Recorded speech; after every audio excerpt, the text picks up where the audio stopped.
welcome to everyone, one and all, to another edition, a special edition of the Mr. Warren Hayes Show. It is pre-WWE pay-per-view weekend, or at least it's not the look, it's Friday evening. We're in the weekend, technically speaking. I like to make things complicated. Wow, did he just say pre-weekend? I said pre-weekend, which is technically the week, but it's, Jesus Christ. And then he followed up with speaking, so he sounded like he was spitting the lyric. Warren Hayes spitting bars. That's it. God. That's what you people came for. That's the content you all came for. Yeah, I was going to say this is the best way to drive everyone away, right? Hey, you know what? If you're watching this live on youtube.com right now, /Mr. Warren Hayes, you see two dudes with me right now. Yes, that's right. I said dudes.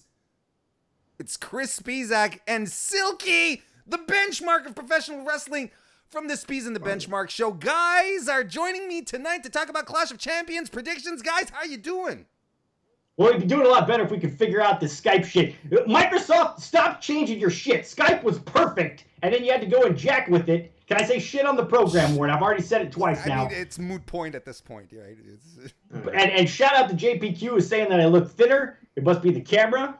Yeah, it definitely probably is. Okay, appreciate that, Silky. But we're happy to be back with you, Warren, as always. You were a staple on our program for the NXT previews, and we don't get to see you as much. So anytime we get to chat with you, it's a good thing. It's a good time. I'm really, really glad. I was just telling you guys before we got on air how happy I am to have both of you back on, because we've always had a good time, and I like going on your show. You guys have been on the show a couple of times as well, and it's been too long. And now we're here. We're all together here on youtube.com/Mr. Warren Hayes doing this live. And if you already like what you're seeing, because goddamn, Silky the Benchmark, Silky Barnes is here. Of course you're going to like that. We'll give the video. Just fuck up my name. Wait. What is it? Can we? Is everything okay? Did you just say Barnes? Come over What this did I way say? a little bit, and then you. It sounded like you said Silky Barnes. Baines. He was back to spitting bars. Yeah, he was spitting bars, bars. Baines, And then so on he and so had that forth. in his mind. I'm going to let that pass. Thank you, because I'm glad you're here. And if you're glad that they're here, give the video a thumbs up, like it on YouTube, and if you're listening to this on your favorite podcast application, well, goddamn, thank you very much. And you can leave a review, a like, a subscription, whatever way you can show love to the Mr. Warren Hayes Show on your podcast app. Hey, feel free to do that. That'd be fantastic. It's funny, I've seen this happen a couple times already, Warren, because I'm watching you on the YouTubes as we're going right now so we can keep up with the chat and see who's making fun of us. And the number will go up, and then it'll immediately come back down as if people are turning it on and go, oh, shit, it's Speez in the Benchmark. Turn this shit right back off again. It's disappointing. Right. They say, shit is Speez. Okay, whatever. Well, you know, I'm expecting people to come in droves once they start realizing that Silky's here. Where's your better half, Mr. Hayes? I'm not seeing Kristen Ashley in the chat room here. What's going on there? She'll definitely pop in. She's getting some fantastic stuff together. She's been working hard this week. A lot of people have been we've all been working hard this week, and it's time to talk about wrestling with the great people who are in the chat right now. Like Carlos is here, Aaron J's fan, JPQ, we've already mentioned that. Robert Larry just popped in, and there's going to be more people dropping in as they do realize. Come on, guys. People are going to be happy that Speez and the Benchmark is here. Look, Carlos says it himself. We love Speez and the Benchmark. God damn. Hells yes. Glad to hear it. There we go. Glad to hear it. There we go. We're going to be talking about Clash of Champions. But before we actually get into it, you know, I like to talk about the build-up, how we got to this point, how everything has settled in. There's been a couple of major angles, a couple of big things that have been happening. Let's start by talking about Roman Reigns and his series of attempted murders. There's homicides. Attempted homicide. I don't look. I don't understand. Okay, let me start over. I liked how this was started. I'm a guy who likes a good murder mystery. I like the whodunit things, but then at some point everything started going. You know, when they pulled out the guy who looked like Rowan, and Daniel Bryan says, "Oh, this is the guy. It's not Eric Rowan, but it's this guy. It looks like him." But then it turns out that it is Eric Rowan, and I don't understand anything anymore. Can you guys make sense of this in any way, shape, or form? Yeah, it's hot trash. Yeah, that's the insight that you came for here. Yeah, tonight, that's folks. Hot trash. garbage. I've stated it before, and I'll state it again. No one ever gets over with wrestling whodunit. See, I disagree with that because be wrong. It's worked in the past. When did it work? It worked beautifully with the Aleister Black thing. We talked about this on our show, and I was right then, and I'm right now. The Aleister Black whodunit worked beautifully. I mean, the reveal of who it was, the person who it turns out to be. Nice. He's even got a hot trash graphic. I'm ready for everything. I'm so glad you guys said that. That's awesome. That is awesome.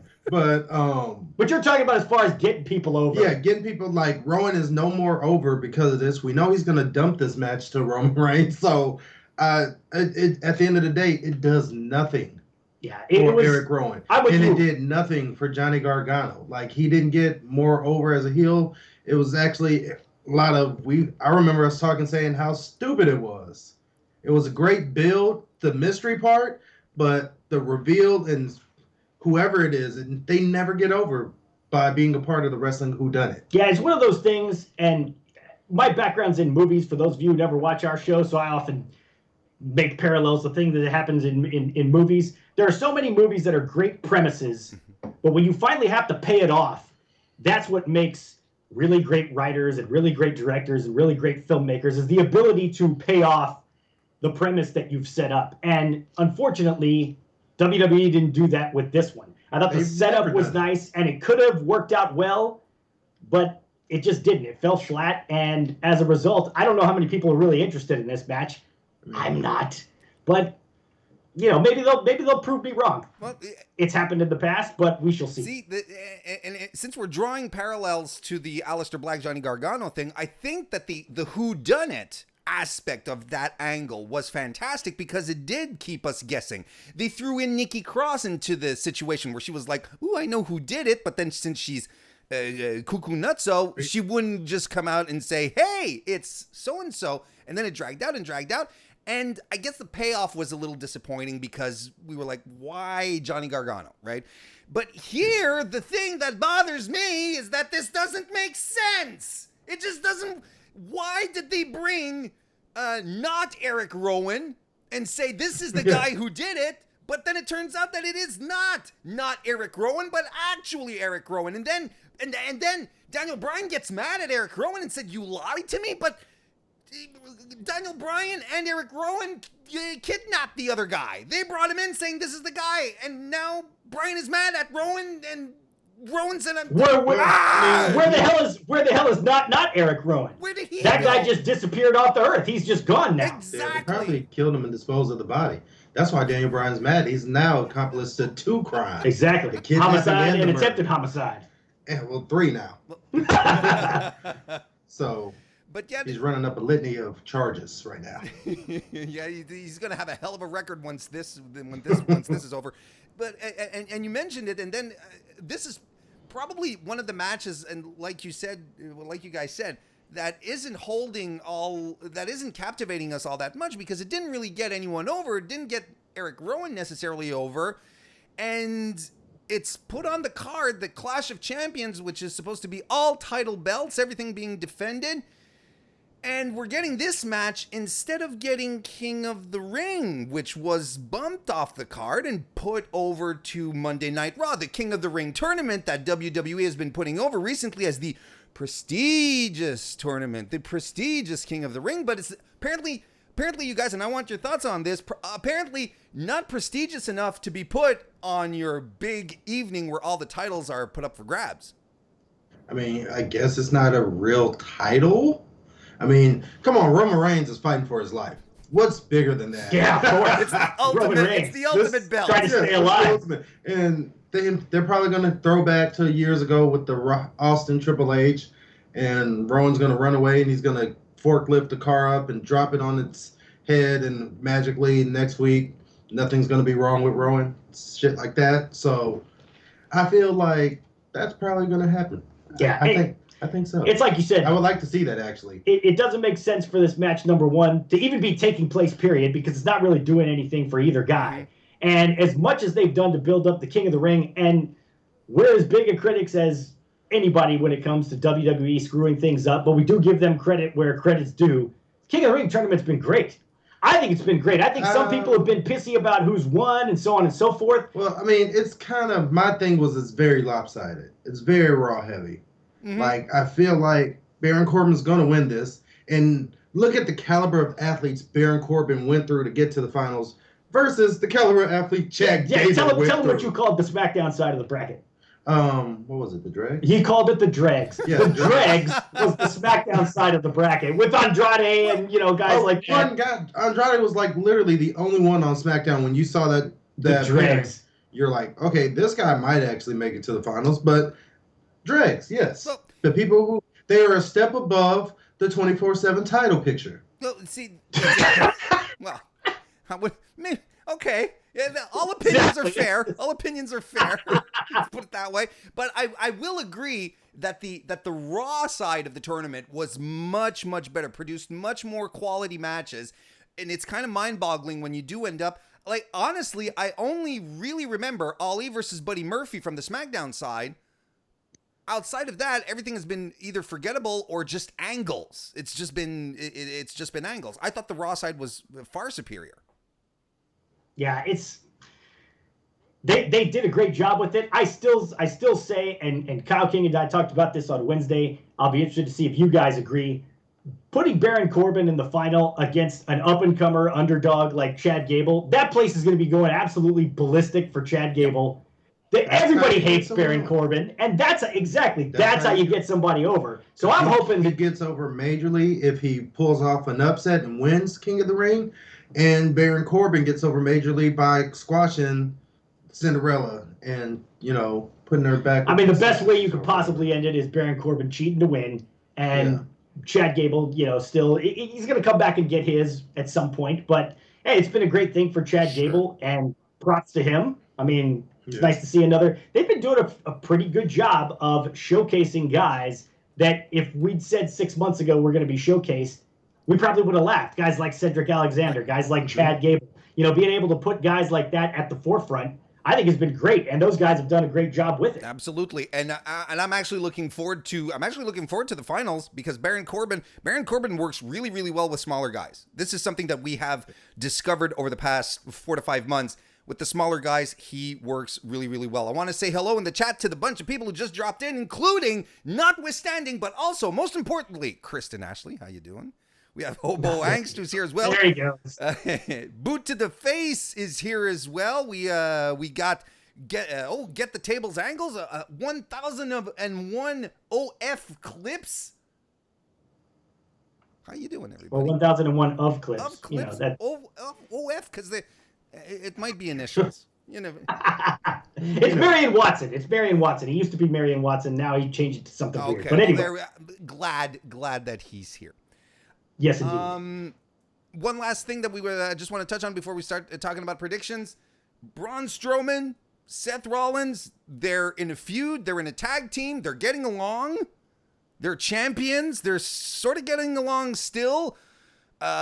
It's been an interesting development. It's because WWE usually has a tendency to pull the trigger on this one or really push the how will they ever get along scheme, but they haven't been pushing it too hard. They've both been in tag team matches leading up to it, and they've been getting along. They've been shaking hands they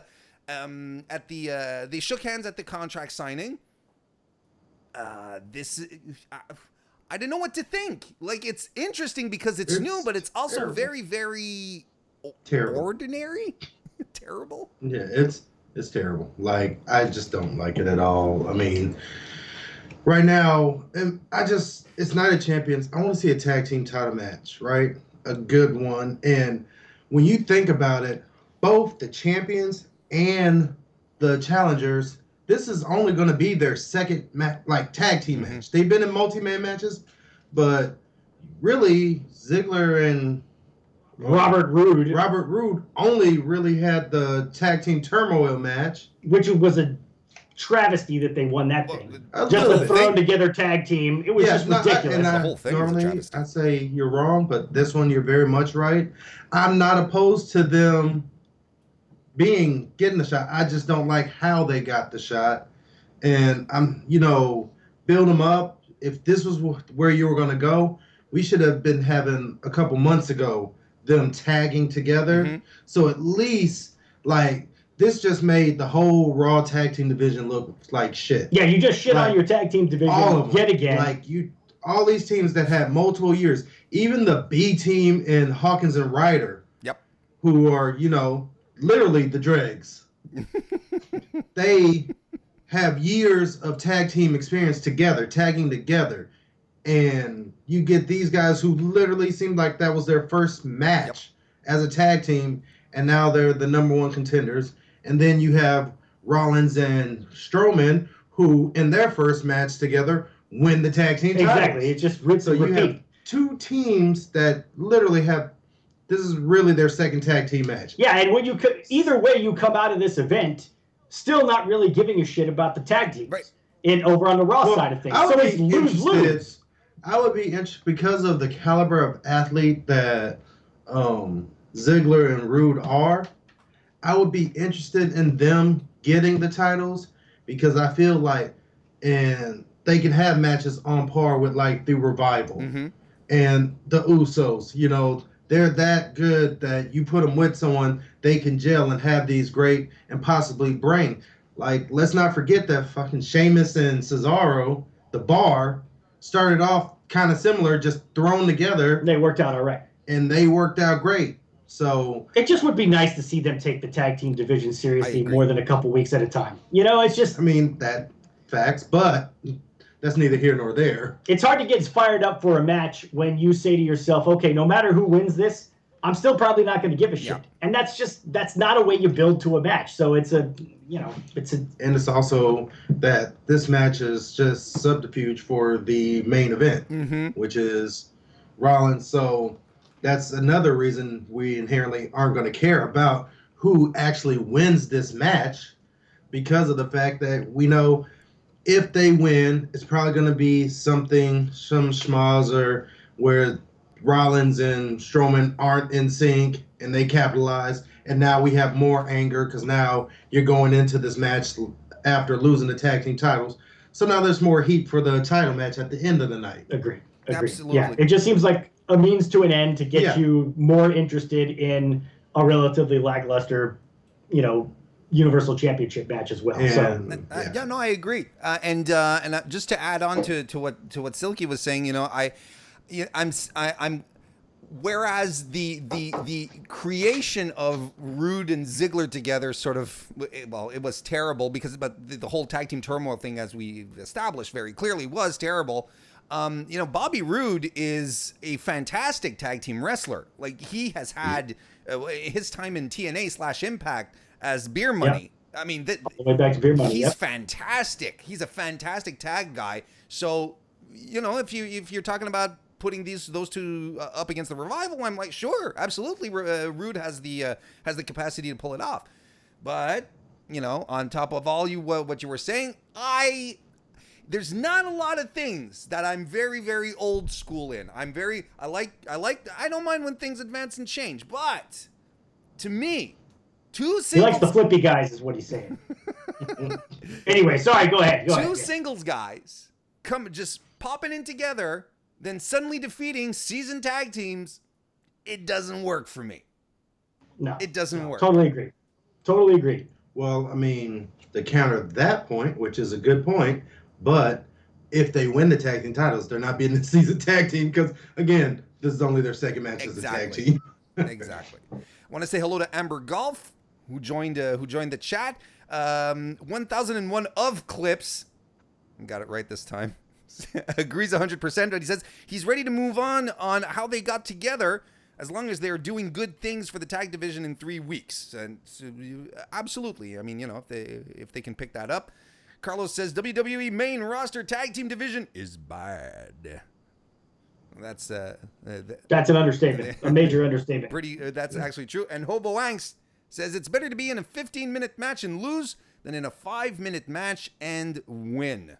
That always depends on who you're wrestling, but I get the sentiment. Yeah. All right. Well, let's start talking about predictions then. Let's get right to it. I'm going to run them down in reverse order as they are presented to us, bestowed upon us grateful plebeians on WWE.com. So this is not editorialization. This is exactly how they're presented in reverse order. So we're going to start by talking about the first match. WWE Cruiserweight Champion Drew Gulak in a triple threat match for his title. He'll be defending against Humberto Carrillo and Lince Dorado. I'm a big 205 Live guy. I listen to it every week. Love this. Love Drew Gulak. I've loved him for years. They've been pushing Humberto Carrillo quite a bit. Lince Dorado, he's a stalwart. He's been there since the Cruiserweight Classic. Unfortunately, a part of Lucha House Party, but recently they've been giving him some promo time, and I'm telling you guys, the guy has personality. He's slick. Do you guys even watch 205 Live? How does this? I was gonna say, I'm so glad we're starting with this match because we're both big 205 Live fans over here. This is the content you guys came for us to break this match down. So go ahead and knock it out, buddy. So we've got one Drew Gulak, which I know. He's the white guy. He's the white guy with the beard. Then we have two Hispanic. One of them's got a mask. That's Lince Dorado. Yes. Yeah, that guy. It's like a cat, right? Yeah, sort of. The Golden like Lynx. He's the Golden Lynx. There you go, the Golden Lynx. Okay, so being that I don't know any of these but the white guy, I'm going to have to go with the white guy. Okay, Silky's going with the white guy. I'm going to go with the Hispanic guy because that gives me a 66 2/3 chance to win. So I'm going with the Hispanic guy. With or without mask? Well, gentlemen, come on. It was nice having you. Thank you for coming. Yes, indeed. Fantastic insights. I'm just waiting for Neville to come back and get back on top where he belongs. That's what I'm waiting for. He's doing better. He'll be waiting a long time. He'll be better in AEW. No, Drew Gulak is great. I mean, look, that guy's been around a long time, and I actually like the fact that he had a couple of shots and couldn't quite get over the top for a while, so that now that he is the champion, it just makes that story a little bit better.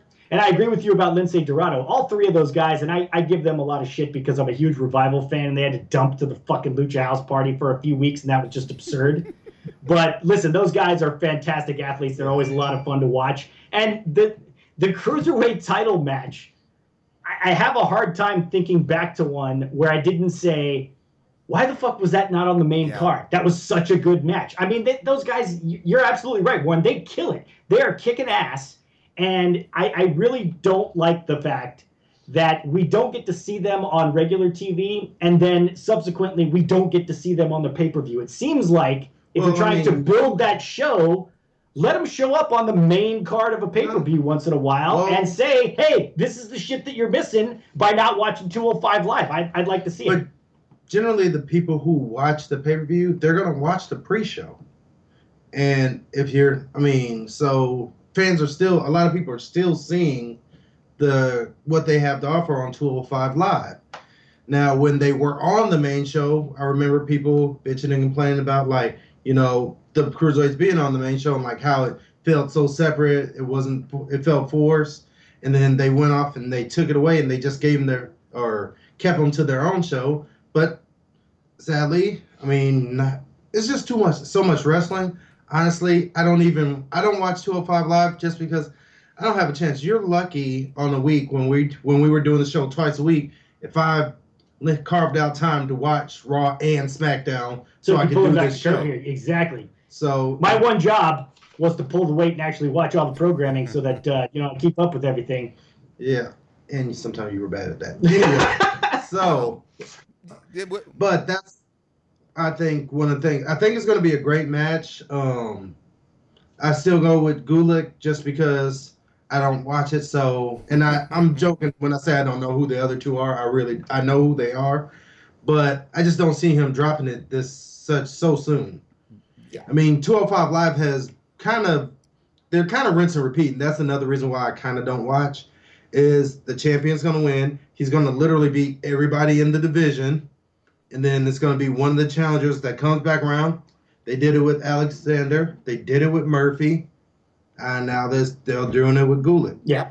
So that's probably what's going to happen. But my pick is definitely Drew Gulak as well, just because he's fantastic. And you can tell that he's really well liked in WWE as well because they have him going around from brand to brand doing stuff. Let's not forget that he was putting the boots to Roman Reigns earlier this year when he popped up on Raw.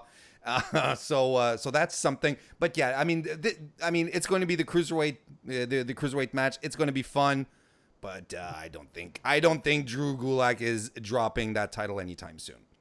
Let's talk about the United States champion AJ Styles putting up his title, because it is Clash of Champions, against Cedric Alexander, who has had a bit of a boost recently, or over the past couple of months, sort of being inserted into some major storylines with Roman Reigns being disguised as a gimp, a gimpy janitor a couple of weeks ago, but yeah, what the fuck was that? I'm sorry, I didn't. It was so bad. Like I was expecting like Jordan Miles, ACH. Yeah, that's what I thought as well. Because they kind of similar style, similar build. They do some of the same stuff. And so I was like, oh. Just a perfect spot to debut ACH. That would be great. And then when he took the belt, I was like, Cedric Alexander? Like, why? But, I mean, not saying he didn't deserve to put. I just like, when you do something like that with a mass character, it's like generally you want that payoff to be someone you never thought. Right.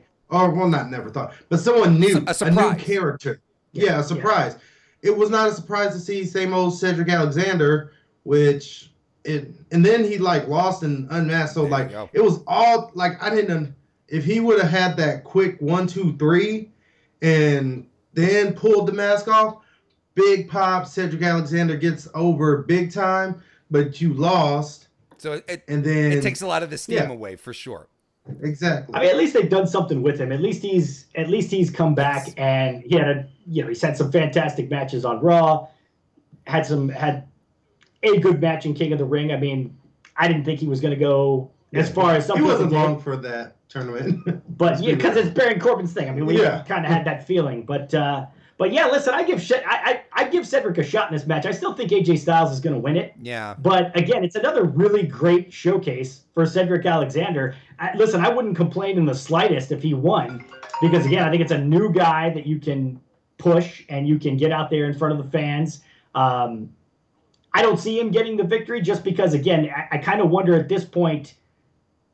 I'm more thinking about AJ Styles and what's next for AJ Styles. You know, he's out of that main title picture now. You know, he's kind of come down a little bit, and now he's U.S. champ. And if he loses the U.S. title to Cedric Alexander, you know, he and the OC have been kind of, I hesitate, I'm not going to use the word buried because they certainly haven't, but haven't been getting a lot of victories here recently. Yeah. And for AJ to continue falling down the card, I don't think is necessarily a good look. So I think AJ Styles is probably going to come away with this. I think so too. And AJ's not afraid. He's not afraid to put over guys. To have great matches with guys, younger guys, up and comers. He's done it before, and he'll do it again. And I think this is one of these matches that, despite the fact, because I agree, and chat, let us know who you think is going to win here.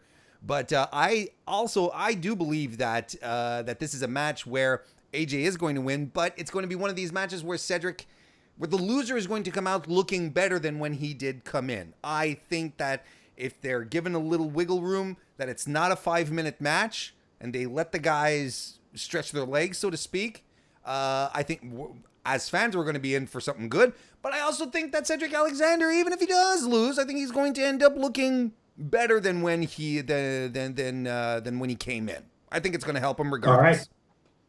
So he's bringing out the Negro Damas music here. Oh yeah, we're not gonna hear it very well. You suck. I told you, man. It's Microsoft Skype screwing everything up. I'm trying to play my Negro Damas music. There it is. It sounded like perfect. My God, it was perfect. It was like Dolby surround recording. It's crazy. See, Warren knows what's up. I'm saying Cedric Alexander's gonna win. Okay, then. That's why it would have been a lot better with my Negro Damas music, but I really do think that Cedric Alexander's going to pull off the surprise victory. Because, one, I don't think AJ should be... there's very few, like Hogan. Hogan would never be an Intercontinental Champ. He's just too big for that. That's right. You know, I feel like AJ, his character... is just too big to be the U.S. champion. Mm-hmm. So use this to get Cedric over, I mean, what can he actually do with it that he can't do, that he hasn't already done? Well, that's why you never should have put it on him in the first place. Yeah, but that's here we are. neither here nor there. Yeah. This is the boat we're in. Yeah. So to get out of this boat, you put it on Cedric Alexander. That frees AJ up to do, he doesn't need to be in the title picture. AJ Styles can feud with anybody and make it great. Yeah, that's true. And be a pay-per-view quality match. So why not give the young guy the rub and put him over? So I'm going Cedric Alexander for the win and the U.S. title. There it is. Why not? Why not? I mean, we're all about different opinions here, even when they're wrong. It's fine. It's fine. That's right. That's exactly right. I know. You guys are wrong. I've had to adopt that style of show quite often. So there you go. Pretty much everyone in the chat agrees with Chris and I that AJ's going over. So peer pressure, we win. That's how it works. Let's move on to the next match. Kill yourself, just so you know. There you go. So he's giving me a hard time because one of our pieces of equipment doesn't work because Microsoft screwed us yet again, Bill Gates. Jesus, man. That guy has more money than God, and his shit just doesn't work way too often. They get something that works, and then they go tinkering with it. As Silky likes to say, it worked until you broke it. There you go, which is true, and we all know Bill Gates, Microsoft executives. They listen to this to the show, so it's a good place to air your grievances. Intercontinental Champion Shinsuke Nakamura with Sami Zayn in his corner will be taking on The Miz for the title. Now, Miz, if I'm not mistaken, he is inching over to being a 10-time Intercontinental Champion. He'd be like right up there with some of the IC title greats as far as number of title reigns that. He take the lead. He take the lead. Yeah, Jericho has 9. Oh, Jericho has 9. So, yeah, Jericho has 9 Intercontinental title reigns. Okay. Does Miz have 9? I thought he had 8. I thought Miz had 9. I thought this would be his 10th if he maybe it would be. Anyway, we digress. It's a big one nonetheless for the Miz. And the fact that he I kind of see this match as a missed opportunity because we do have babyface Miz right now. And if they were to push the fact that this was a big deal for Miz, that he would be setting a precedent, he would be setting a record, it would be easy for the audience, for us as viewers, to get behind it a little more and be like, and actually root for Miz, as opposed to if he were a heel and doing this, we'd be like, no, we don't want him to do. Here, it would be a good reason for us to get behind him and just give a little heat to the match. But as it stands, it's just very, very dead. They're focusing on Shinsuke and Sami's pairing, which honestly I think is okay. I think it's just stupid enough to work. But I think this is a match that's a missed opportunity. What do you guys think? I totally agree with you. I mean, I feel like there's too much going on, so it's not about that. And actually, I did look it up. So he has 8. So if he wins this, he ties Jericho with 9. Okay. Yeah. So what you're saying is Speez was right, is what? No, that's not. That's what you were saying. That sounds like what I'm saying. Well, it is what you were saying, almost but nonetheless, all the time. you digress. Even when you're right, you're wrong.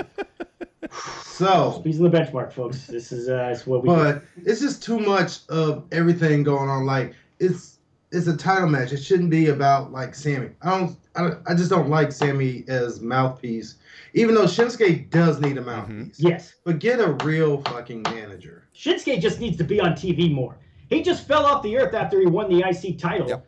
And well, he was off there before he won it. Yeah, exactly. He popped comes out of nowhere and then right wins back it. And I don't know. They've totally screwed Shinsuke up. Oh, for sure. They screwed Shinsuke up. They've screwed the Intercontinental title up. That thing hasn't meant anything since The Miz dropped it when he had that long run. And his heel run was great. It was fantastic. And it's pretty much been dog shit since then. And I hate face Miz. I get that you kind of have to do it because he's got the show and he's shown being a cutesy dad and all that kind of stuff. And it's, harder to sell him as an asshole heel when you see that on the reality show. But it just... It doesn't work for me as much as a face. I prefer him as a heel. It's not going to ruin my enjoyment of this match, to be honest with you. I think it's an okay match. I honestly think Nakamura wins, and I have no idea what the hell was going on with Sami Zayn coming out with The Undertaker the other day on SmackDown. I thought that was a weird, It takes attention away from Sammy and Shinsuke because they get Sammy and the Undertaker for no apparent reason. I didn't get that at all. That was nothing. It was nothing, and it was boring, and it served no one. It didn't even make the Undertaker look good here. Hobo Wangs did the chat. Well, very few things can. Stop it. Again, Silky refers to the Undertaker. Tell him what you call the Undertaker. Which one? Leatherface? Leatherface for the Undertaker. One of the all-time greats, Silky. I mean, but we're not going to act like you saw him at the last show he was on, and his face did not resemble beef jerky. It did not resemble We're just not going to act like this don't happen. And he did have a hell of a match. He came back from that shitty match over in wherever it was. Saudi Arabia. It was terrible. And then he came back and had a really good match. He was in a tag team. That doesn't matter. He looked really good in the tag team. Yeah, he looked great standing on the apron. I got Nakamura winning this thing. I got Miz. I'm going Miz. Let's move on because Silky's... Oh, so now you're just running... You're just running Rowan Show? That's what you're doing now? Be nice, Silky, says Amber Goff. She knows what's up. It's called Botox. I gotta tell you, I really have the impression that right now I'm doing a show with the two old ladies who live next door. This is fantastic. Yes. You know, the two are always... That's what people tune in for, you know? We get that a lot. Exactly. Yeah, we do get that a lot. Yes, we do. The guy next door, he keeps leaving the front door open. No, it's the... Yeah, you're the one exactly. who always does it. No, I'm not. That's exactly what's going on here. That's pretty much it. He does point out that... he does point out that we were talking about the IC title being forgettable, but Shinsuke also had a forgettable U.S. Championship reign as well. Yeah. So, you know, the secondary titles recently in WWE, they're the mid-card titles, I should say. They haven't been all that fantastic. A couple of people calling for Nakamura in the chat. There's a Miz or two in there as well. So we'll see. I also think that Nakamura is going to retain just because of the Sami Zayn connection. They're trying to build something there. I think they're going to give it a little more steam. SmackDown Tag Team Champions Big E and Xavier Woods of the New Day are going to take on the Revival, a team from Raw. What the hell? What is going on? No. They're top guys, Warren. Top guys do top guy things. And top guy things include coming over to SmackDown Live and kicking the shit out of the New Day because that's what they're going to do. Revival. All the way. We don't even need to talk about this shit anymore. It's a given. We're like John Cena and Undertaker. We can go wherever we want because we're the Revival. I have a handlebar mustache. What are you going to do about it? Yeah, I agree with Warren. Like, it's just so stupid. Like, first, I don't understand why we even have the separate titles because everyone's going back and forth. You know what I mean? Exactly. So now we have two tag team champs. It makes no sense to have two tag team champs when, you know, both shows like a Raw team can face, a SmackDown team can face. It would actually be a really deep competitive division if you had one tag team championship. It would be great. You would combine them, it would definitely be great. But a lot of teams fall to the wayside. So. You know what this reminds me of these days, the tag team division? It reminds me exactly of the tag team division in New Japan Pro Wrestling. They have two sets of titles there. They have the heavyweights and the juniors, right? And there's no one challenging for any, like there are no established tag teams outside of Guerrillas of Destiny. There are no established tag teams. And then you have Roppongi 3K, who are the only other established tag team, but they're juniors. They're not heavyweights. So they're little guys. Yeah. So they don't clash with each other. And you're like, well, just merge your divisions. Get rid of the junior titles and just have like one set of titles. And that's that. It is ridiculous. The match is going to be fantastic. It's going to be this match is going to be so good. I don't like the Revival, and I like to give him shit about the Revival because I mean, we all did. Yeah, we all do. I mean, as much as he puts them over, we're not going to act like they're not the guys that lost to the B team. Okay. We're not going to act like they're not the guys that lost lose to the B team. They were booked to lose to the B team. They were right? to the B team. They stretched the fucking B team all over the place. Hawkins and Ryder at WrestleMania. Hawkins hadn't won a match in 200 and something matches until the Revival came along. Yeah, so we're not gonna act like that didn't happen. Yeah, and then they got fucked over by DX for the reunion show on Raw. And dropping all those matches to Lucha House Party. So I think I've made my point on the Revival, but needless to say, it's going to be a great match. Yeah. It's really a pick 'em. It's kind of like the Raw tag team. I honestly don't care who wins one way or the other.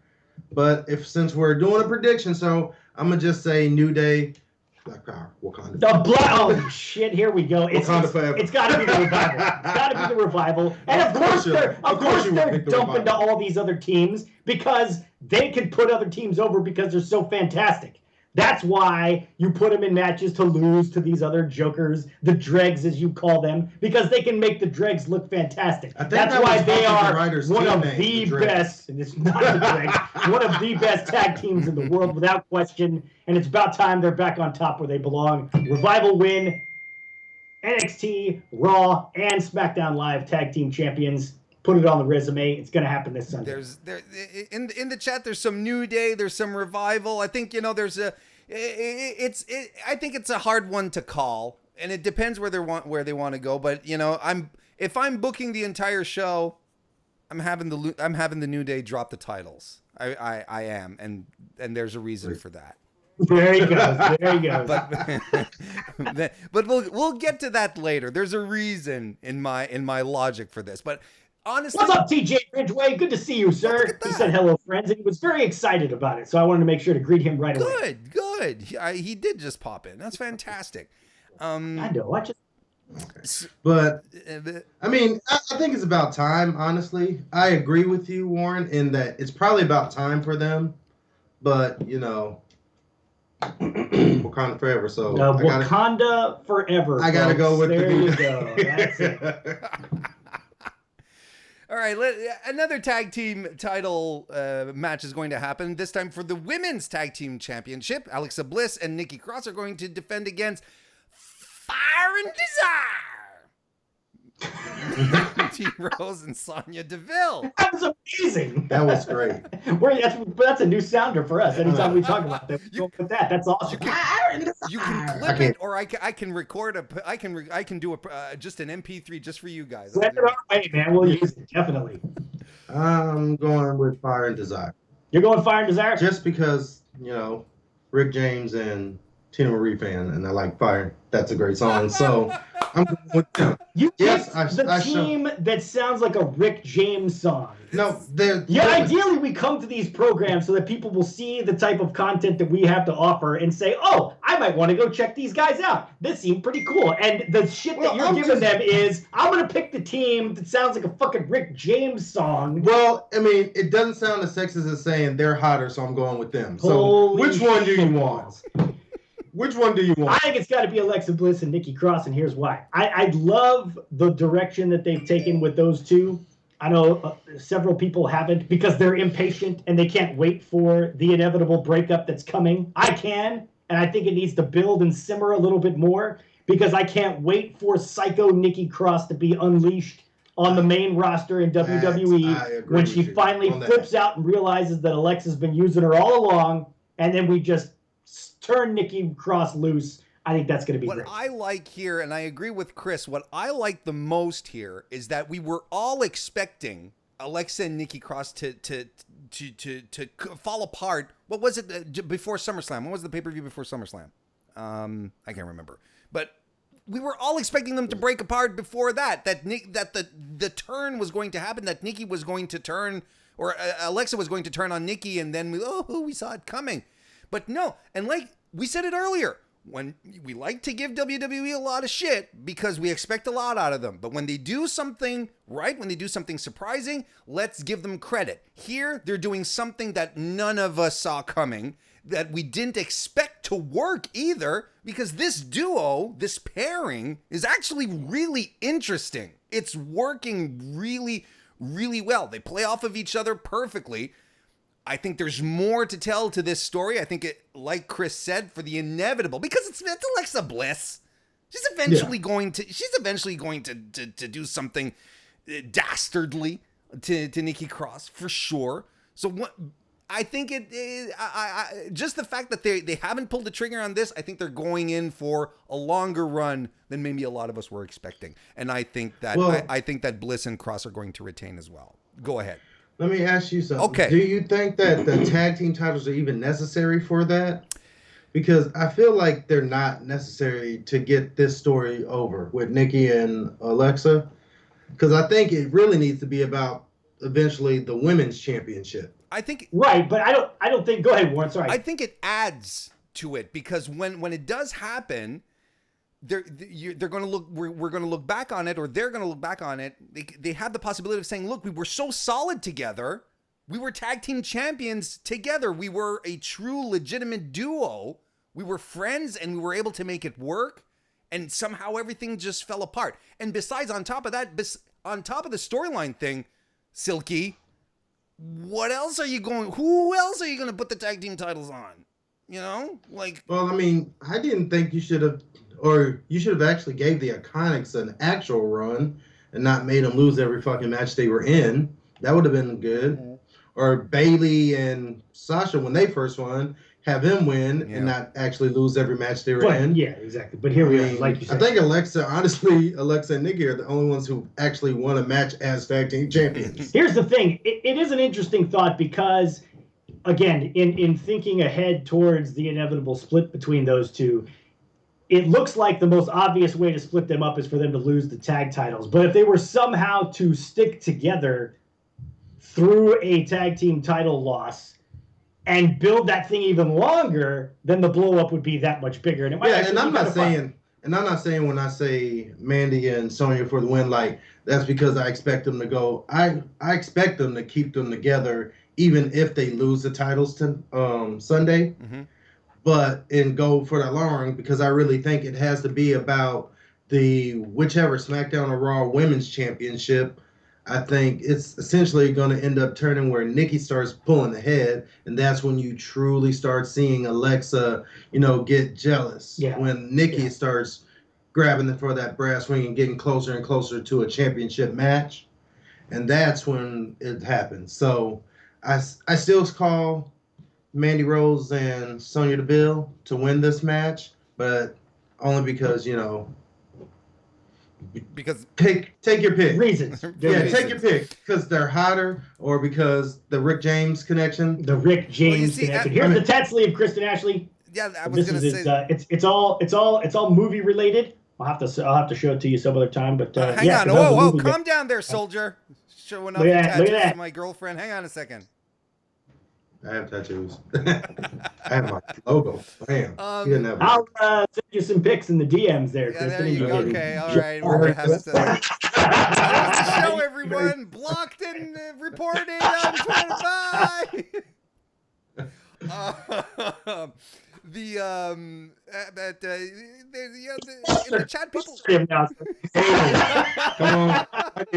Let's move on to the. We got a Universal title match. We got hang on. We're not there yet. But people have been pointing out in the chat, that when we were talking about what else do you do with the titles? A lot of people are talking about Kairi Sane and Asuka, but then again, they'd have to just be putting them on television for it to matter in the first place. That's facts too, and I hate that team. Oh, there you Why do you hate that team? Well, they are solos, and Kairi Sane is just too fucking short. That girl is a midget. Well, that's just too short. And Alexa Bliss and Nikki Cross are not the tallest women. That's what I was gonna say. That's completely stupid of you. But they're not like fairy pirates and shit. Well, I mean, at least they're when they had that match. Hang on a second. When Nikki, it looked like Kairi Sane just walked out of the It's a Small World ride at fucking Disney World. When Kairi Sane and everything, that is not racist. You said she's one of the Eases. That's what you said. That's racist, Silky. No, that's what both of them were. When Kairi Sane and Alexa Bliss were in the ring a couple of weeks ago together, Kairi Sane actually went like this, and she's taller than Alexa Bliss. She's taller than Alexa Bliss. She is. Again, Alexa Bliss did not come from It's a Small World after all. Well, Kairi Sane a new gimmick for crying out loud. I love the pirate stuff. It makes me laugh. Warren Hayes, you can't love the pirate. I just don't. They don't. Just because I feel like they're both Japanese, they put them together. I feel like WWE's being racist on this one. A little bit. Like, this next. Let's throw a white woman in there as their manager, so that everybody won't turn the channel. Like that's what they're thinking there. Just stop. I mean, they're one step away from doing the whole. Maybe we can get a female Kantai where they start speaking in fucking subtitles. Let's just throw it all the way over. Breaking. Chris from Speez and the Benchmark is a bigot against little people. Coming soon on Bell to Bells. Subscribe. There we go. I mean, and she can write fast, man. It's going to be done within the next 10 minutes. By the time the show's over, you're going to be buried, man. Raw Tag Team Champions. Let's start talking about this. Seth Rollins and Braun Strowman versus Dolph Ziggler and Robert Roode. We've talked about it a little earlier about the setup, but let's talk about what we think is going to happen specifically in this match, which is naturally going to lead into the main event. Are they going to retain? They being Seth and Braun, or if they do or don't, what happens in their dynamic? Will there be some kind of turn, some kind of twist? What's going to happen here, guys? I don't see how Seth and Braun Strowman come out of this both being faces. Well, I mean, definitely. I mean, somebody's got to turn, and obviously Braun is the likely character. So to me, that's really the only intrigue in this match, because I don't have anything against these guys as wrestlers. I mean, even Braun is a good big man. He's an athletic big man. He can do a lot of things for a guy's his size. So, I don't have a huge problem with them as competitors. It's not going to be a great tag team match because, again, these guys don't work with each other. And you're probably... I think it'll be entertaining. It'll be a good tag team match. But it's not going to be on level of like not the bar. Revival and the New Day from earlier tonight. Sure. It's not going to be anywhere near there, but for what it is, I think it's going to be a great match. Great? It is not going to be a great match. I think it is. It's going to be a turd of a match. It's not. Because Seth and Braun are. You thought Undertaker and Goldberg was going to be a great match. I said it was going to be a great. I didn't say it was. Yes, you Oh did. my God! Did you really say that, Chris? I didn't say it was gonna be a great match. Hang on a second, Chris. He did say that. I think I have a spare clown card here somewhere. Give me a second. Stop it. There you go. Stop it. What I say is that if these guys want to come back, it's going to be a great spectacle, is what I say. Oh. A great spectacle. Okay. And it was a great spectacle. It was not. Just because of those two entrances, and then once they start wrestling, then the spectacle was gone. But look, you just don't like old guys coming back, which I find to be very ironic, considering that you're no spring chicken yourself, sir, and you get pretty fired up about your return matches, don't you? You don't want people out there saying, "Oh, Silky, I've seen this guy before. I saw him 10 years ago when he was a lot better wrestling at Booker T's place. And now all of a sudden I got to watch this guy, the car salesman, Silky, fuck all that shit. I don't want to watch it." And you don't say anything about that. Well, number one. When Goldberg wants to come back, it's like, oh, fuck that guy. He doesn't need to be here. Number one, black don't crack. Excuse me for a minute, Warren. I'm going to still look like this even when I'm 50. My face will not look like beef jerky, I guarantee you that. That's what my comment is on. His face, we're not going to act like his face don't look like beef jerky. Let's see. Kristen says the show's gotten off the rails quickly. Anyway, okay. Yeah, I don't think it's going to be a good match. I think Robert Roode and Dolph Ziggler win. And I think Braun Strowman ends up with the heel turn kicking the shit out of Seth. And Seth comes back later injured and beats Braun Strowman, and they bury Braun even more. I think that I'm going to go with Seth and them retaining, because it seems like they've been putting over so much about never before has the champions gone in, defended their titles, and wrestled each other in the same night. So I feel like this could be they're going to play that up as first. They're going to win their match so that in the main event, it is truly, the champion versus champion for the singles title, which makes no sense, but whatever. I think that's where it's going to go. I feel like they missed a boat on Strowman, honestly. Like a couple years ago when he was hot, everyone was clamoring for him to win the title. And then they did that bullshit in Crown Jewel. And then nosedive. So at this point, I don't even want to see him as champ. I feel like it's just going to be bad. So I'm going... Oh, that's later, but I'm going Seth on that. But I feel like they're going to win, actually. All right, he's got Seth and Braun. And honestly, I think Roode and Ziggler are going to win. Otherwise, what was the point of it all? What was the point of the tag team turmoil? What was the point of putting these guys together in one night? They have to do a bare minimum, give them the titles. And you know what? I think Seth Rollins is turning on Strowman. Oh, it's so great. That would be And then he good. needs to show up on Raw tomorrow night with the blonde streak back in his hair, because that would be fantastic. Yes, it'd be terrible. I hate good. Yeah. I like it. I like your idea, but one could also make that argument that that's why you put a team that isn't as credible together for this match, so no one blinks an eye when Seth and Braun go over.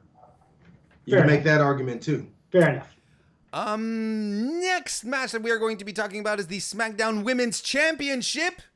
Champion Bayley taking on her challenger, Charlotte Flair.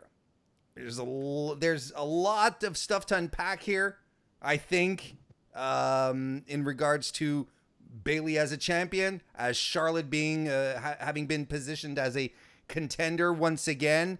This match, the 4 horsewomen being in the top tier of the division.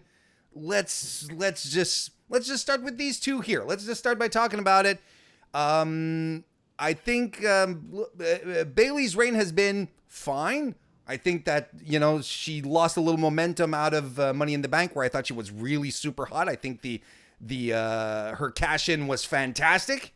It carried her for a bit. I think she's been a little slow on the momentum side since, but I don't think it's necessarily her fault. I think it's how she's been used that's been problematic. Toss her in with Charlotte. We're in for a fun time. But what do you guys think about this match here? I think Bayley's going to win because I'll explain that when we get to the other match. But I think Bayley's going to win, and this is her way of. Only thing I really just don't like is that she's kind of secondary again in someone else's. Like she's a secondary role. It's like Sasha came back after months off, left after WrestleMania to wrestle Becky. Mm-hmm. And now they're just adding her, like, let's give her a little rub too off the Sasha comeback, because I mean, let's face it, Bayley as a face is kind of stale. It's the same shtick. You can't be lovable that long. And, at some point in a business like this, predicated on fighting and clawing to keep your spot, you can't be this happy-go-lucky person forever. Yeah, so exactly. Well, and they didn't do her. A perfect way to get her to get that edge. Yeah. And then, I mean, we could possibly... I just don't. I think it should be someone besides Charlotte in this match, like an actual face, because they're both couldn't hear. What the hell is going on with your phone? Silky's phone blowing up here, man. It's his phone, right? Yeah, that's my Silky's phone. I work. Holy cow! It's like 8 notifications. Put the phone on mute. Your mom? I got this. No, he doesn't know. He doesn't know. No, it's not. It's okay. Can I drop it on him? Don't drop it on him. Don't drop it on him. So hella pause on the way I said that, though. They didn't do Bayley any favors by constantly asking her about Sasha Banks and putting her into, injecting her into that feud, because again, there's really nothing for her to do. Right. I mean, she's not going to come out of that ahead of Sasha Banks. Everybody's going to be talking about Sasha Banks. So let Sasha and Becky go at it together, and there's no in the wrestling ring, for Silky overhears what I'm saying here, and let Bayley do her thing on the side with Charlotte, and let that be its own separate thing. When all of a sudden you when all of a sudden you inject Bayley into the middle of those two, then what's going to happen? She's naturally going to take that secondary role, and that's what they've done here. I never pick against Charlotte Flair at a pay-per-view just because it's Charlotte Flair at a pay-per-view. So I'm going to stick with that and go with Charlotte Flair. I wouldn't necessarily be surprised. Silky, look, it's the button right here on the side. You click that button. I'm just going to put this out there. I'm just going to ask Kristen, please stop texting Silky, okay? Exactly. For the time being. What did you do with your... Here's the thing. Yeah. Here's what... And I think there is value in keeping Bayley strong just because of the Sasha Sasha rub, if we're to call it that, because Bayley, despite the fact, even though she won the title, she's been a bit of an asshole, you know, just little subtle things, you know, going forward. You know, she's not always smiling and huggable, and you know, she's been doing a little couple of underhanded things. She wasn't all that clean in her feud with Ember Moon, and you know, she's being a bit of a jerk since winning the title. For a jerk in Bayley's sense, right? Like, she's not a complete heel. It's just she's still Bayley, but you know, with a bit of an edge.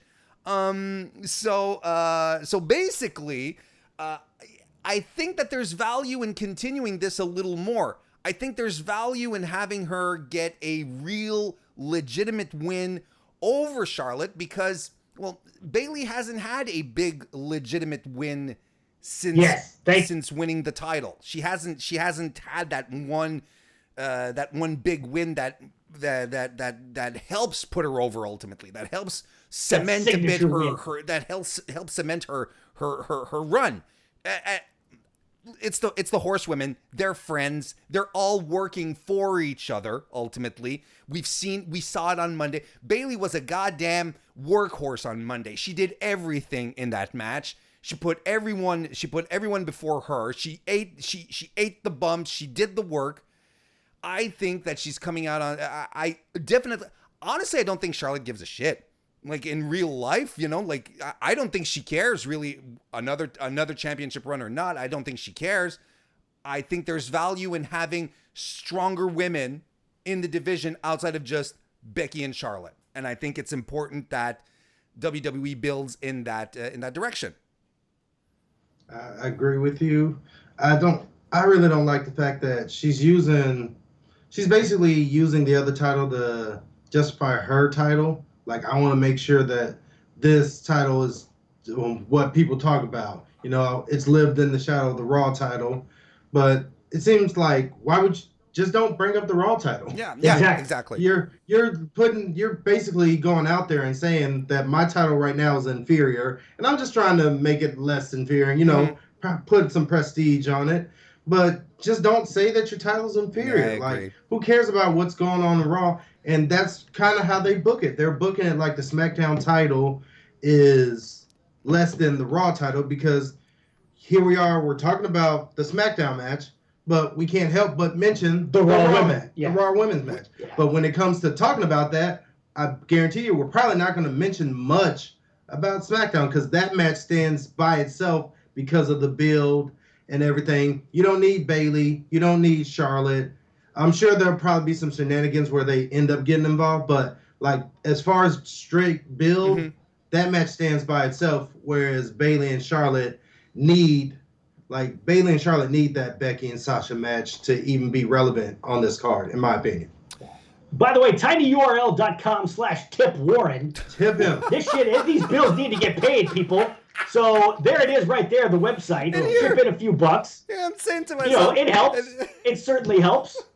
Every little bit helps. Ain't that right, Silky? Tell them why. These bills need to get paid. Indeed they do. It's not free shit that we currency. do. That's right, in Canadian currency.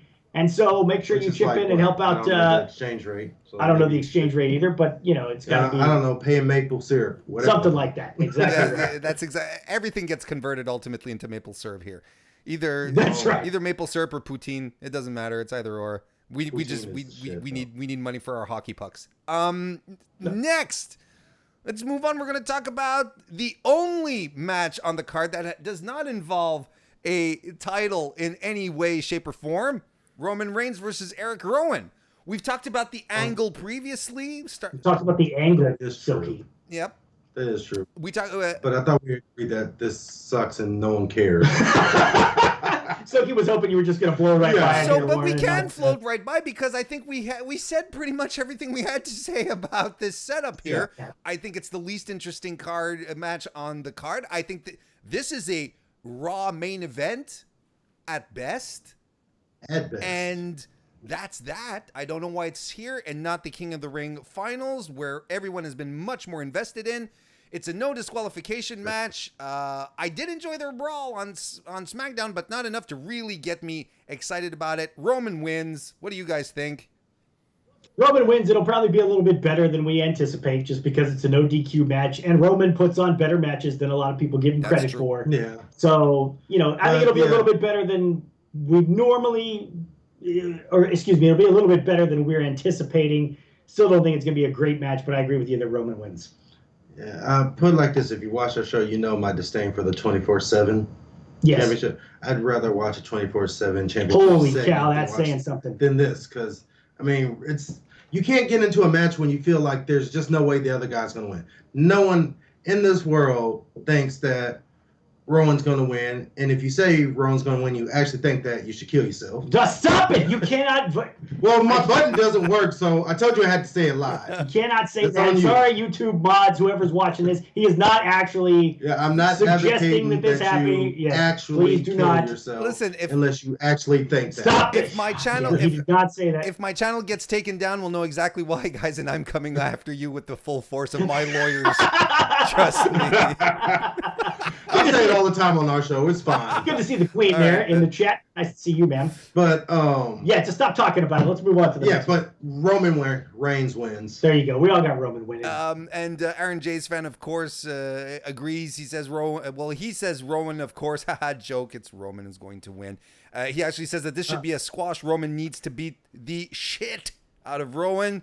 And Hobo Angst. It really does when you think about it. Yeah, it does. Because he's just tried to kill you on 3 different occasions. Yeah, he's bad at it, but he still tried. Exactly. I mean, it doesn't help that Roman doesn't have great survival instincts. You jump into a car that clearly you see the car is coming, so why would you jump into the car? That's neither here nor there. That's neither here nor there. And he has to settle it. Like, he has to send a message. The company he works for isn't investigating, didn't call the cops. He's left to his own devices. WWE is not doing anything to protect him. What else are you going to do? Sounds like the premise to a really shitty movie. Yeah, exactly. Bad Hallmark film or something like that. The WWE Championship is also going to be on the line. Kofi Kingston is going to defend against Randall K. Orton. I don't know if there's really a K there, but, because it's RKO. That's what everybody says. I don't know. So, hopefully there is. Am I going to be the glass of cold water here and say that Kofi is dropping the title? Yes. Yes, I am. I think Kofi Kingston, his run has got all the momentum. It mustered all the momentum it could. I think he's been a fantastic champion. Don't get me wrong, and I think there's more mileage to be had with the second run out of Kofi Kingston. But I think he has to go back to being the chaser and not the chasee. What do you guys think? I think and this could be just personal opinion, but I would rather him drop it on a bigger show than Clash of Champions. Mm-hmm.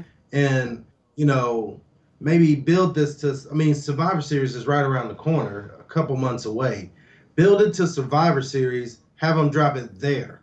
Like one of the big 4, he needs to drop this title. So I'm going to go with Kofi just because, I feel like that's how you should, because I feel like there's a lot more mileage in this feud, like, to him to just drop it right now. I think, look, Kofi's it totally makes him look bad after all the stuff Orton did, and the talking in front of his kid, and then the first time, the next major match you lose. Now you're just saying to your, he just bitched me out in front of my family, and I took it. So you got to put Kofi over in this match, and then build to another match where Orton can actually win. What do you think, That's Chris? not a bad take. Here's the thing. If he loses to Randy Orton, I don't think anybody's going to go, oh, what a bunch of bullshit. He lost to Randy Orton. Randy Orton's a legend. Yeah, it's Randy Orton. Randy Orton doesn't get, as far as I'm concerned, I see too many people talking about how, Randy Orton needs to retire. Same old Randy Orton. Randy Orton's a pro. Yeah. He's such a pro. And to take the title off of Kofi and give it to Randy Orton, I don't think would be a bad thing. But I'm kind of with Silky. I think Kofi's got a little bit more left in the tank. I think it's going to be a very good match. I love the fact that they're calling back to the history between these two, going way, way back. That's been absolutely brilliant. And I think it makes more sense for Kofi to, I didn't even think about the bit with his kids because that makes sense as well. But just based on the history between the two of them and sort of Kofi conquering that past demon, I think it makes sense for him to win this one. So I'm going to go with Kofi. And it's a perfectly fine line of thought. But consider this, gentlemen. What if finally here, Randy Orton comes out, he does win, and he comes out, and he basically says, I told you 11 years ago you weren't ready. It took you 11 years to get to the title. I made you, and I have unmade you.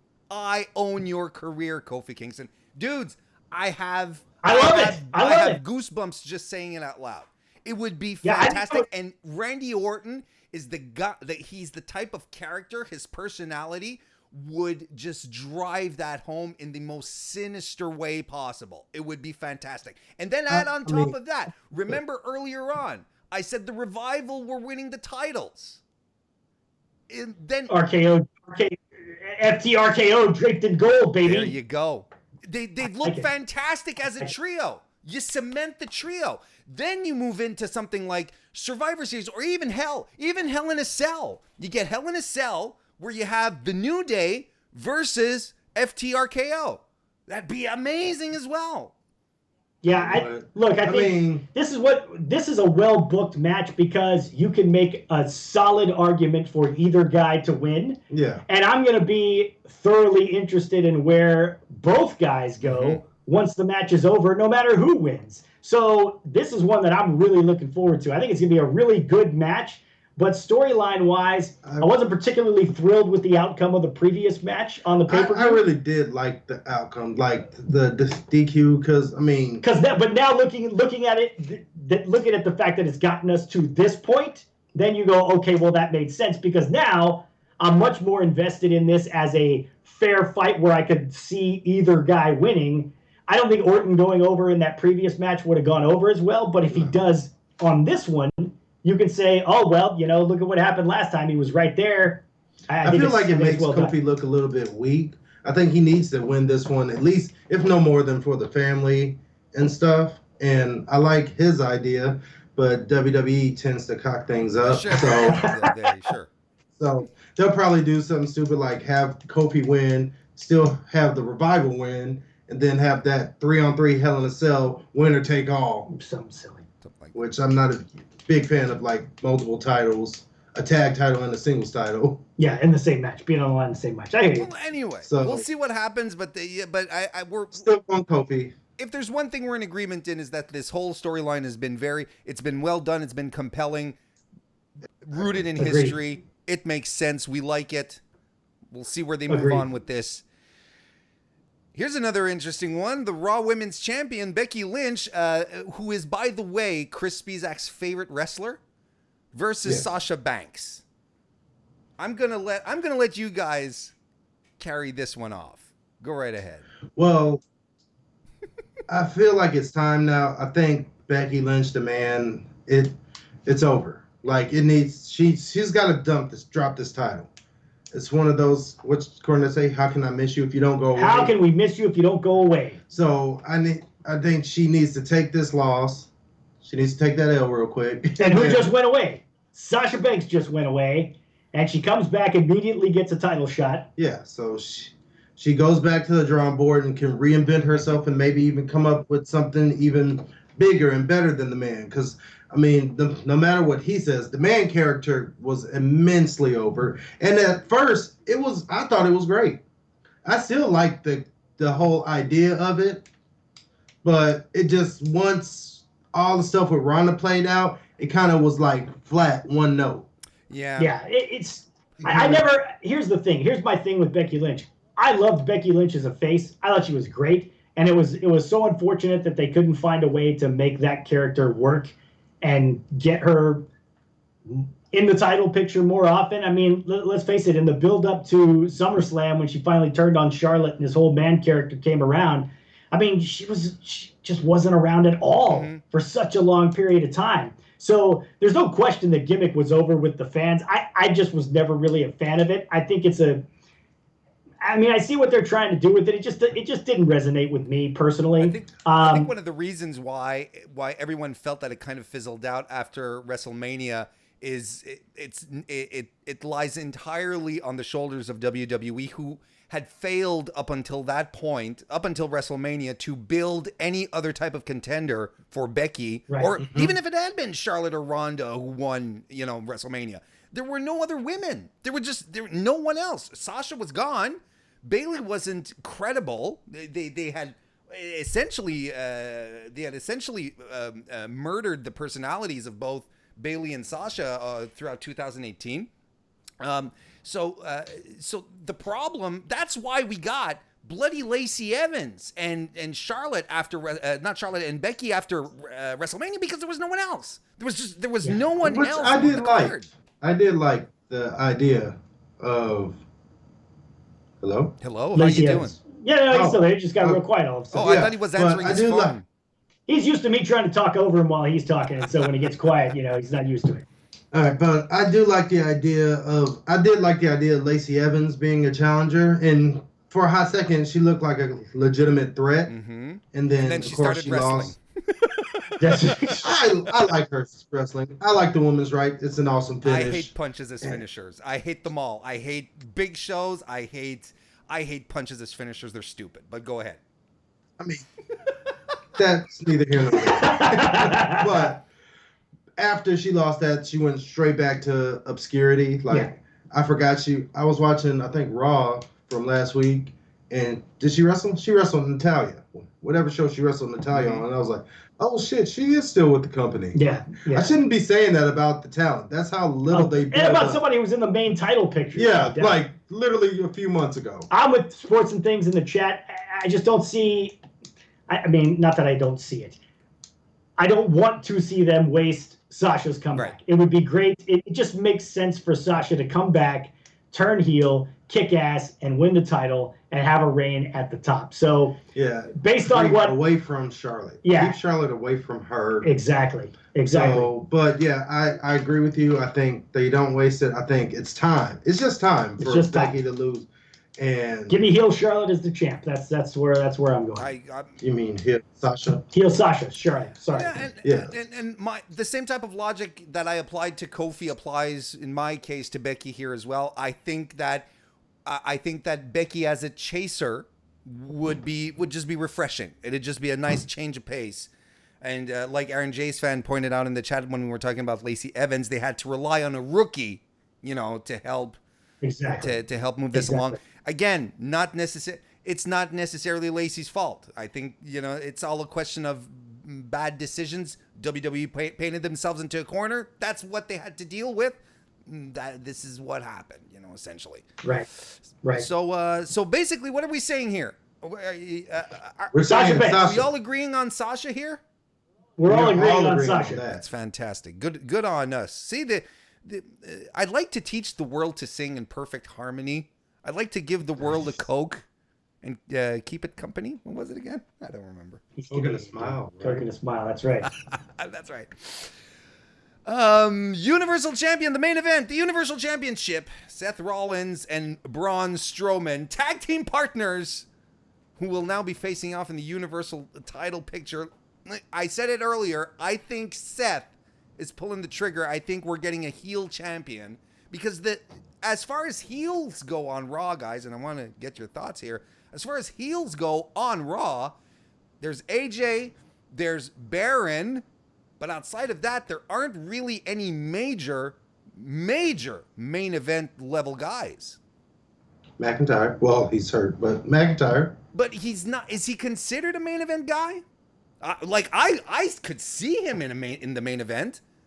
Yeah, he kind of waffles between main event and non-main event just because of the way when you think he's going to be in the main event picture, then all of a sudden he's gone. The Fiend. The Fiend is a great call, Amber Goff. Yeah, but we're not going to see him. Point. At least I hope we don't see him so often on Raw, wrestling and such. I see what you're saying, Warren. Look, here's the thing, and I'm going to backtrack just a little bit here because I honestly really haven't cared for this Universal title run from Seth Rollins. And, a lot of people again, we make no bones about it on our program. We're both Brock Lesnar fans because when Brock Lesnar shows up, it feels like a big deal. It just does. It just feels like a big deal. And at least that's the way I look at it. And say what you will, everybody wanted somebody to finally beat Brock.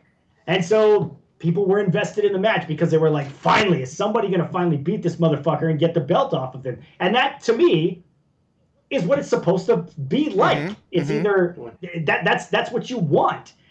I just am indifferent about whether Seth Rollins wins or loses, and that's what's unfortunate about it. That's what makes me look at this match and go, I I hope one of them ends up with a heel turn, because otherwise I just don't really care about the outcome as much. I don't really care about what happens with Seth Rollins as champion. I mean, am I alone in that? Have you been at all impressed with Seth Rollins? Talk to me, Silky. Talk to me. Not really. I mean, I kind of agree with both of you. His run has been very lackluster, but I mean, he hasn't also had a lot to work with. No, that's it.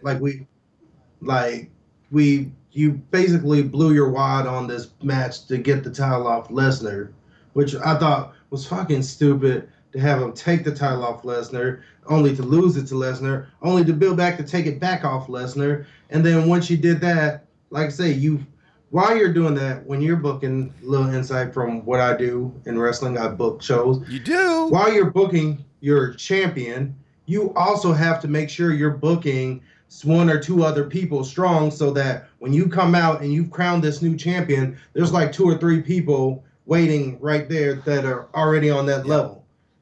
And it's amazing how many times we see that mistake being made by WWE, whether it's the women's division in NXT after Asuka left. There were no real challengers for, We're going through it right now in NXT with Shayna Baszler. That's why. Yeah, I mean, they have to go pull Rhea Ripley out of NXT UK to have like someone who looks like a credible threat. They're having the exact same issue. Yeah, exactly. Yeah, so I mean, I don't know with this one. I mean, honestly, it goes either way. There's no one built except for maybe Corbin, and we got to wait till Monday to see if he wins King of the Ring or anything. But except for Corbin, there's really no one. Well, you got the Fiend, and the Fiend. I think they're going to that too soon. Yeah, me too. Yeah, I hope they keep it away for a while. I do. Yeah. Well, it's supposed to happen at Hell in a Cell. From what I understand, unless I'm misunderstanding this, is it not? Did the Fiend not say in the Firefly Funhouse that he's going to have a title match at Hell in a Cell with the winner of Rollins and Strowman? That's what he said, but we shall see. So hopefully they don't blow that too early. But yeah, I think Rollins gets this one just because I don't think Braun's the guy to take the title off him. Mm-hmm. So Braun definitely could be. It almost like I don't like matches like this because there's too many mitigating factors that you have to think about, because now knowing that the Fiend is coming in Hell in a Cell, right? Mm-hmm. Why it wouldn't make sense for them to put it on Brock. Braun. Yeah. I was like, it wouldn't make sense for them to. I know you guys are Brock fans, but he's not around these days.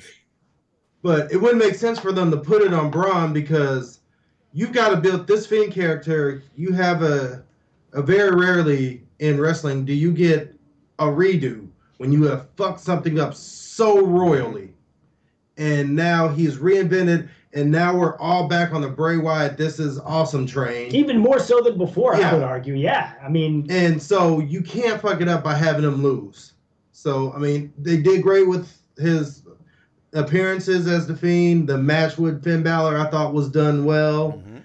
Now, if you're going Hell in a Cell with the Fiend, you got to have Seth Rollins. He's going, because it's believable that Seth Rollins can almost play that fear role. Yeah. You can't fear shit when even though he's got the mask and the creepy lantern and stuff. When you're like 6'8", 6'10", I don't fear shit. Yeah, exactly. Exactly. I just wouldn't. And it doesn't make sense to take it off of Braun just to immediately have him dump it to the Fiend if we assume that the Fiend is going to win. And I agree. And I agree when talking about the redo about Bray maybe putting him in the title picture too early, because right now, and this is a rarity these days, but the Fiend doesn't need a title. He does not. No. He doesn't need it. He is over like bananas without a title. He didn't need it when he was Bray Wyatt, like when he first started. Mm-hmm. Like before they had him losing every big match situation. Exactly. But like he does not need a title. No. But also, here's the thing is, there's no one, just like there's no one for whoever wins this title match. Who do you put the Fiend against? Mm-hmm. Exactly. That is going to make compelling. Like the only one was Finn Balor. They've already done that. I mean, there wasn't enough of a beatdown to like warrant like him coming back as the demon to get fucking revenge for just a regular fucking loss. Me, what I do with the Fiend, I'd have him come out, keep slaughtering legends, popping in out of nowhere, and just you know what would have been just fantastic on SmackDown this week, and I can't remember who was talking about it, but I was like, it's such a good idea. You know, the Taker promo, which was nothing, which was just really boring. Yeah. You don't have to necessarily have Bray Wyatt or the Fiend appear to mandible claw the Undertaker. You don't need to do that. But imagine if just the lights came off and then you had the strobe lights flickering, and then you had the Fiend appear somewhere in the arena, and then this just disappear again. You'd be like, yeah, exactly. Oh! Yeah, exactly. Like just to have him stalking the Undertaker. Yeah, absolutely. You know, and then they bring Taker back every 2 or 3 months, and Taker comes back, and then, the Fiend is back again, and he's stalking him. Boom! You got yourself an instant WrestleMania match that everyone is going to care about. Yeah. Hey, Justin brings up an interesting point. He says, did Bray say he's challenging the champion specifically? I could see the Fiend costing Braun the match, and then they battle in Hell in a Cell. That's an interesting take because history. He's still getting his Hell in a Cell match, and you keep him away from the title. I like that take a lot, Justin. I do like that take, and also more important. But also, if we're gonna do that, and we're not going to have Seth go against the Fiend at Hell in a Cell, you need to have Seth coming out looking as good as possible. So I would more have Seth win the match, hard fought match, then after have the Fiend show up and just beat the shit out of Braun Strowman like no one's ever done it before. Yeah, that's a fair point too. Yeah, and that way you still have a viable champion that can go against Baron Corbin, essentially. I think that's where we're headed. I mean, it's the only other choice. They can't, honestly, they can't go back to the Baron Corbin. Well, we just got it a couple of months ago, and we had Baron Corbin versus Seth Rollins all throughout last year as well. They can't please. That is true. I didn't think about that. Yeah. Well, I think we both got Seth Rollins winning this thing. And I agree. I'm with that as well. But Seth Rollins he ends the night a heel. I hope so. I think that's what happens. That would be amazing. That would be amazing. Because people listen, if WWE is reading the room like they occasionally do, they don't do it all the time, but sometimes they do. I think they'll realize that, the babyface Seth run has sort of run its course. People are not really all that into it. Probably be a little refreshing. I think we're going to get a good mix-up, a good shake-up for the fall premiere of SmackDown on Fox, which is upcoming. So there you have it, ladies and gentlemen. We ran through the card. Our predictions are out there into the wild. It's happening this Sunday. I am excited to see final thoughts, guys. I think this is going to be an entertaining show. I think WWE since WrestleMania have been putting on systematically good pay-per-views. I think SummerSlam was a bit of a misstep, but they've been putting on good to great main roster pay-per-views, and I think this one has the potential to be another good one. Yeah, it looks like, it's funny. It looks kind of like a 50-50 card to me. Like the tag team matches, I feel like you got a great one with the New Day and the Revival, and then there's also one with the Raw titles. I think with the lower card titles, you got a really good one in Cedric and AJ, and then you got Shinsuke's match, which I'm not really interested in. The main titles, Kofi and Orton, I think is going to be great. Seth and Braun, maybe not so much. So, it certainly has the potential to have some really, really good matches. And look, if you can come out of a pay-per-view saying, man, I really liked 4, 5, 6 of the matches, that's a damn good pay-per-view. Yep. So I agree with you. I think this could be a really good one.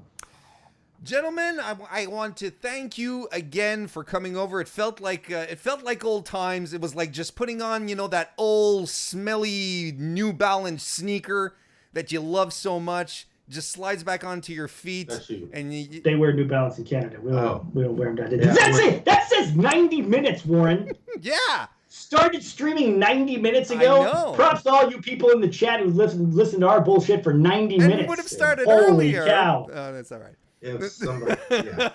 Bill fucking Gates, thank you very much. Yeah, We appreciate that, buddy. Good looking out. Let's keep blaming Microsoft. Guys, let the people know what's up. I know you guys are having a schedule shakeup as well on your end, correct?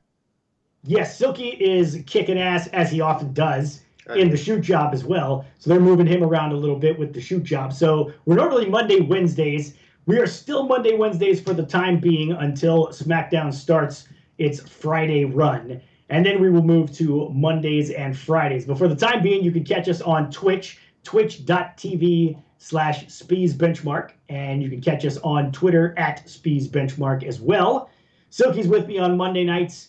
Our buddy Kyle King is with me on Wednesday nights. But it'll be back to me and Silky before you know it on Mondays and Fridays. So make sure to check us out. We always enjoy you guys coming along. And Warren, it's a damn pleasure to be back with you, sir. It's fantastic. Always a pleasure. It's fantastic. You guys know how much I love your show, and it's a shame that I can't be there as much or listen to it as much. I always catch it on the replays, though.